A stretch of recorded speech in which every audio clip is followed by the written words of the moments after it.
Hello guys, welcome to my channel. Today விகா உங்களோட updates எல்லாம் நம்ம பார்த்துடலாம்.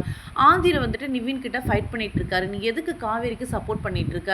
அவளுக்கு வந்துட்டு ஒரு வாரம் ட்ரைனிங்னு எதுக்கு அவளை வெளியே தங்க வச்சிருக்க? அப்படின்னா தான் நீ போய் ஜாலியாக பார்த்து அவளோட பேசிட்டு இருக்க முடியுமான்னு அப்படி கண்டபடி சண்டை போட்டுக்கிட்டே இருக்காங்க.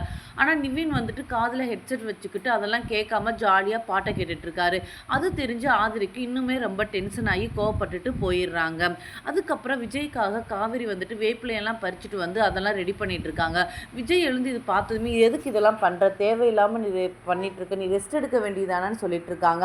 விஜய் திட்டிக்கிட்டே இருக்காரு, காவேரி உங்களுக்காக தான் நான் எல்லாமே பண்ணிட்டு இருக்கேன் அப்படி இப்படின்னு சொல்லிட்டு இருக்காங்க. அப்புறம் கால் நொன்றாங்க. விஜய் கேட்குறாங்க, ஏன் கால் நொன்றேன்னா கேட்குறாங்க. அதுக்கு காவேரி சொல்கிறாங்க, நான் மரத்தில் ஏறி வேப்பில் பறித்தேன், அதனால என் கால் அடிபட்டுருச்சுன்னு சொல்லவுமே விஜய் ரொம்ப அப்செட் ஆகி ரொம்பவே திட்ட ஆரம்பிச்சிடுறாங்க. உனக்கு அறிவு இருக்கா இல்லையா, வயிற்றுல பாப்பா இருக்குது, ரொம்பவே கேர்ஃபுல்லாக இருக்கணும் அப்படி இப்படி ரொம்பவே இது பண்ணி பண்ணுறாங்க. அதுக்கப்புறம் எப்படியோ விகா அவங்க ரெண்டு பேருமே சமாதானமாகி ஒரு சின்ன ரொமான்ஸ் மாதிரி அழகாக போயிட்டுருக்கு. அந்த பாட்டும் ரொம்பவே க்யூட்டாக இருந்துச்சு பார்க்கவே.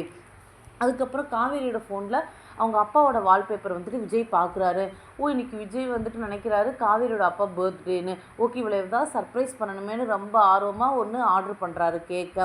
அதே மாதிரி காவேரி வீட்டிலையும் அவங்க அப்பாவுக்காக எல்லாமே ஏற்பாடு பண்ணி ட்ரெஸ்ஸு ஃப்ரூட்ஸ் எல்லாம் ஏற்பாடு பண்ணி அவருக்கு வந்துட்டு ரொம்பவே சாமி கும்பிட்டு ஒரு எமோஷ்னலாக ஒரு சீன் வந்துட்டு க்ரியேட் ஆகிட்டுருக்காங்க.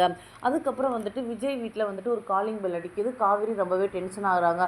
நீங்கள் தான் சொன்னீங்களே இங்கே யாருமே வரமாட்டாங்கன்னு, ஏன் காலிங் பெல் யார் அடிக்கிறாங்கன்னு ரொம்ப டென்ஷன் ஆகுறாங்க. விஜய் சொல்கிறாரு, கூலாயிரு, யாருமே இருக்க மாட்டாங்க, பயப்படாத, நான் ஒரு திங்ஸ் மட்டும் ஆர்டர் பண்ணிக்க, நீ போய் வந்துட்டு வாங்கிட்டு வான்னு சொல்கிறாரு. காவேரியும் போய் வாங்கிட்டு வராங்க.